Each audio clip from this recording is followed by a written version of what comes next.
السؤال اللي بعده. If you know that binding of two molecule of glucose leads to removing a water molecule، يعني كل 2 molecule of glucose بطلع منه جزيء ميه. Which of the following present molecular formula of polymer that formed from binding 5 molecule of glucose؟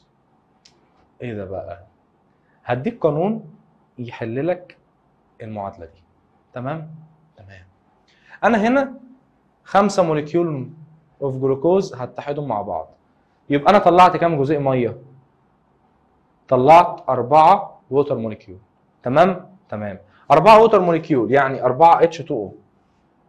H2O في 4. يبقى انا كده هطير 4 H 8 H سوري عشان 4 في 2. هطير 8 H واطير 4 O. تمام؟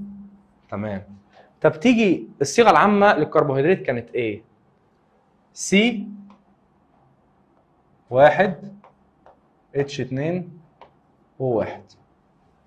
تمام؟ والجلوكوز C 6 H12 O6. طب لما اضرب دي في 5 يبقى 6 في 5 ب 30، يبقى C 30. H 12 في 5 بكام؟ ركزوا معايا، ب 60. برافو. طب 5 في 6 O30. طب انا هقول ان الاربعه موليكيول ميه اللي هطيرهم هيطيروا لي 8 اتش. ماشي، يبقى سي 30 اتش 60 ناقص 8 52. او هطير 4 من الاو 26.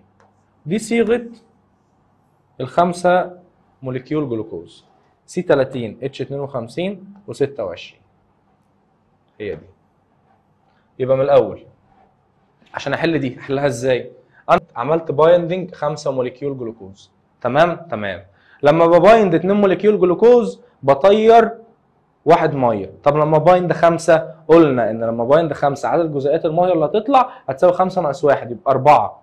يبقى هطير كام اتش؟ 4 في 2 ب 8. يبقى انا هطير 8 اتش و4 او. تمام؟ تمام. هعمل بايندنج عادي جدا سي 6 اتش 12 و6 هضربها في 5.